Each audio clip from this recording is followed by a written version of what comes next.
Just thinking about this for a minute. 10 years is a long time not to have coverage. Yeah, especially with how bad her health is. Oh, wow. So you're having you're having health related issues? Can you tell me the worst thing about your health? My lungs. What's going on with your lungs, Miss Johnson? I'm always sick. I always have that cough. Are you taking medications for your lungs? COPD and emphysema. Okay, so And you're taking like a nodules. Spiriva pump, or is it? Inhalers. And you take the inhaler every day. Mm-hmm. How long have you had the COPD? It was diagnosed. What do you think, Sarah? Long time. If you were to put it in years, five to 10 years. At least 12. It was Oh, before 12 you years. stopped working there because you quit smoking through them. Yeah, quit smoking and then that helps you. Gotcha. Let me just check So I'd here. say over 10, less than 15. And I Gotcha. quit before Grandpa passed. Yeah, he passed. Did he pass because of any health related issues? Alzheimer's, dementia. Oh, gotcha. So he was up there in Yeah. age. Yes. He was in his early 80s. Got It it. wasn't, Gotcha. terrible, but... Gotcha. Okay, so back to you, Miss Johnson, because we have a big issue here now. You've had COPD for over 9 years, and you haven't had any coverage for over 9 years. I thought you still had something. Honestly, I don't know if I do or not. I know you clearly don't. If it's showing up in a system that you don't, then you don't. Right now, with your fixed income, you have a very, very, very limited policy through Social Security. It's only going to pay out $255. What is that even supposed to pay for? The coroner to come out? That's just going to pay for probably 3 flowers, and that's it. Yeah. With you having COPD and no coverage, you're living very dangerously. Yeah. I'm just being honest with you. And for me, And it's not like Anthony's going to take care of anything. Right, and I have 3 kids. And I don't believe in coincidences. There's not, that's why I knocked on your door today. I'm not saying you're going to die today or tomorrow, but nobody knows what God has planned for any of us. Nobody. I'm here because you sent in that lead. And my job is to make sure that you get covered as soon as possible. Now, I can put a plan together for you that you can afford, that will at least pay for a cremation, and it will be within your budget. What ballpark, without knowing specifics, what do you usually end up as for like a monthly payment?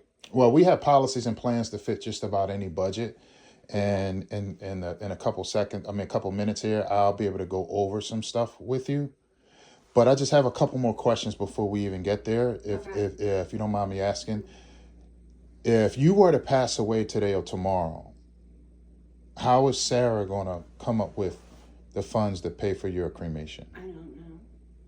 I wouldn't be able to. Okay, because this stuff has to be planned and it has to be thought out. And it's good to plan it. You talk about it and plan it one time and then you don't think about it ever again.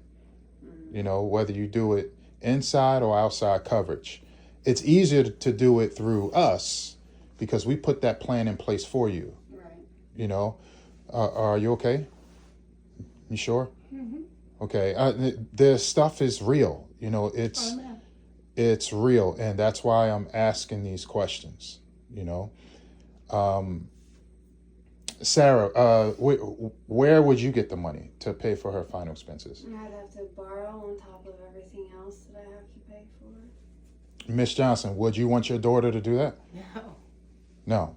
I didn't know that you had no coverage for anything. I mean, you talk about dying all the time, like you're expecting it to happen any day, but you weren't ready for it. What was I going to do? I don't know. Well, isn't that why you sent in this card? Isn't that why you sent that card in, Miss Johnson? Yes. Okay. Now, listen, as your benefit coordinator, I would be the person to put a plan in place for you, and you would always have my direct number if you need to make any changes at all, to your plan or anything. And also, God forbid something were to happen to you, Sarah will be calling me directly. Okay. If I can put a plan in place for you, can you think of any reason today, any reason that would stop me from putting a plan in place for you other than the price? Because I'm pretty sure I can do it. No, I mean, this is something I should have done, and I just kept putting it off. But I do That's what need you to make keep sure. doing. You put things off all the Okay, time, Sarah. and then it ends up affecting me. Well, listen, we're not going to put it off anymore because I'm here to help you and not hurt you. Okay? Have you ever heard of Security National before? No. Okay, well, today you're going to find out who we are and how I'm going to be able to help you out today, okay? All right, so let me see. So how do you feel now, Miss Johnston? How do you feel? Do you have a peace of mind now? Yes, You should definitely have a peace of mind. Yeah. I do. Better late than never, but it's good to be prepared, Yes. you know? And now that we put something in place for you today, you don't have to think about it no more. You can continue to live just continue to live your life. See, most people put this stuff off and they leave the burden on their children or their loved ones that they leave behind, you know? But, you know, when you have family that cares about you, you know, the last thing you want them to remember is that you put something in place for them to pay for your cremation, you know? So, and they're going to remember you for being responsible. Okay. So if there's any changes you need to make, you're going to contact me directly, because the worst thing that can happen is that we let this policy lapse, you know? And I'm always going to be here for you. Always. Okay. Sarah, did you have any questions for me? No. Gotcha. Not at the moment. Thank you. Awesome. Well, I'm glad I was able to help you both today, and welcome to Security National.